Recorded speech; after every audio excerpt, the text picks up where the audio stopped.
The lifeless body of Rob Cornelius Hyben lay on the deck, marking the grim end of a dive, but the beginning of an investigation that would uncover a terrifying flaw in industrial safety. His tragedy, far from being an isolated incident, exposed something much larger. We've previously touched on the concept of Colpa in Eligendo in what's become known as the Bayesian case, and today we are taking a critical step forward. How can a company truly differentiate authentic training from a dangerous illusion of safety? We will analyze the vital role of IMCA, IDSA standards, and discover why CEDIFOP Sicily model has become a true international point of reference. The investigation into Rob's death continues, relentless. The prosecutor's office of Termini Imerese hasn't just targeted the owner of Snet Salvage, they've also listed the head of safety and the shipyard director as suspects, all facing charges of manslaughter. The core reason behind these accusations is chillingly simple.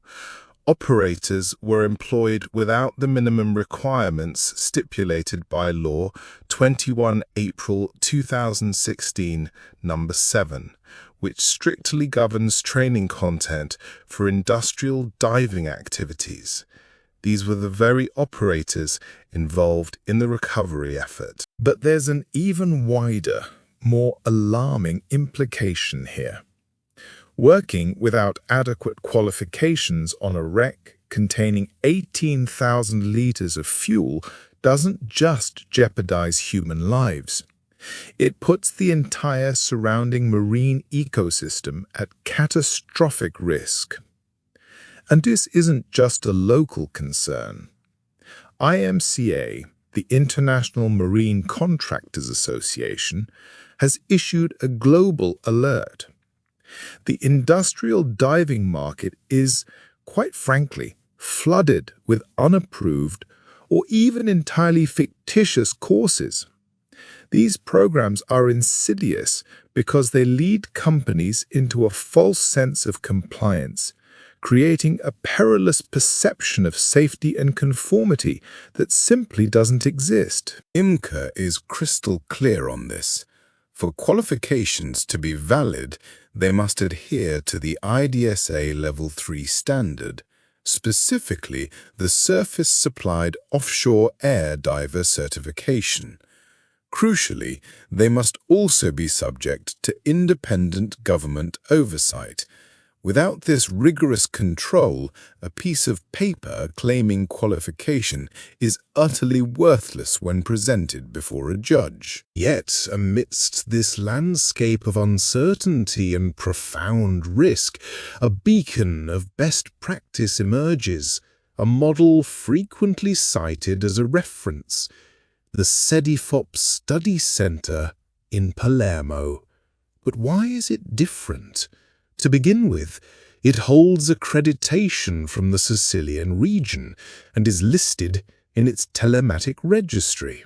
Secondly, the European Training Foundation, or ETF, recognizes it as a center of excellence. But the real game changer lies in the technical data, those 310 minutes. At CEDIFOP, bottom times and dives to 50 meters aren't theoretical concepts.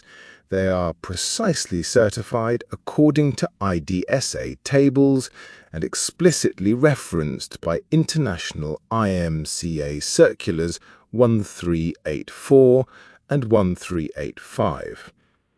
These circulars confirm that the recommended IMCA training standard for surface-supplied offshore air divers can be met by following the current IDSA surface-supplied offshore air diver training standard, which directly corresponds to IDSA Level 3. For any employer, selecting a diver trained to these exacting standards provides the only true legal shield.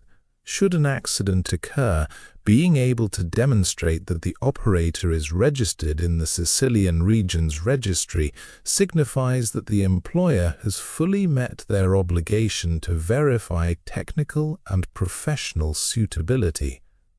This is the abysmal difference between a solid defense and an almost certain conviction. It's vital to remember that insurance companies will not pay out if the training is deemed void.